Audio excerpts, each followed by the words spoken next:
UP में 126 सीटें ऐसी हैं जहां मुस्लिम वोट 20% से ज्यादा हैं। इन 126 सीटों में से 73 सीटें बीजेपी के खाते में जाती दिखी, जबकि समाजवादी पार्टी और आरएलडी मिलकर भी 50 सीटों से ज्यादा आगे नहीं बढ़ सकी।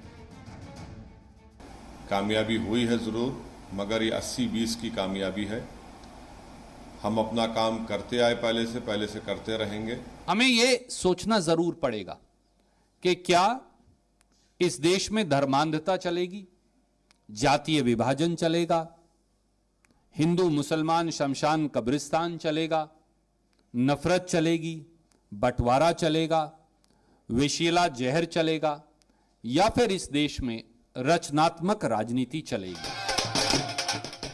बुलडोजर योगी की इंतखाबी तशहीर की अलामत बन गया।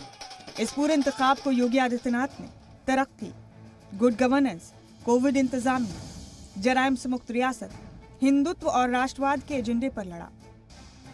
यूपी में वोटिंग शुरू होने से ठीक पहले हिजाब तनाजा भी सुर्खियों में रहा। हर पार्टी ने हिजाब तनाजे को भुनाने की कोशिश की, लेकिन बीजेपी का दावा है कि 80 बनाम 20 हो या हिजाब का मुद्दा, दोनों मुद्दे सबसे पहले हिज़्ब इख्तिलाफ ने उठाए। ये फार्मूला हमने नहीं दिया था, फार्मूला विपक्ष ने दिया था। उन्होंने जिस प्रकार से अल्पसंख्यकों का, यादवों का पोलराइजेशन किया था, वो देश की राजनीति के लिए ठीक नहीं है, दुर्भाग्यपूर्ण है। और भारतीय जनता पार्टी ने जो चुनाव लड़ा वो विकास के नाम पर लड़ा, सबका साथ सबका विकास। और आज जो आप परिणाम देख रहे होंगे उसमें अप्रत्याशित परिणाम आए कि चुपचाप सभी जातियों के लोगों ने वोट दिया। विकास और राष्ट्रवाद जीत गया। योगी आदित्यनाथ को अपने काम पर भरोसा था, योगी आदित्यनाथ को अपने प्लान पर भरोसा था, योगी आदित्यनाथ को यूपी के अवाम पर भरोसा था, और इसीलिए उन्होंने वोटिंग से पहले ही जी मीडिया से कहा था, लिख कर ले लीजिए, हर जानिब कमल ही दिखेगा। मुझसे लिख के ले लीजिए,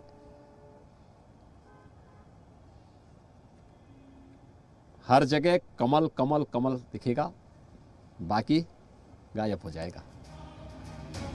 योगी की कही बात सच साबित हुई। इसके साथ ही अब योगी आदित्यनाथ लगातार दूसरी बार उत्तर प्रदेश के सीएम ओहदे का हलफ उठाएंगे।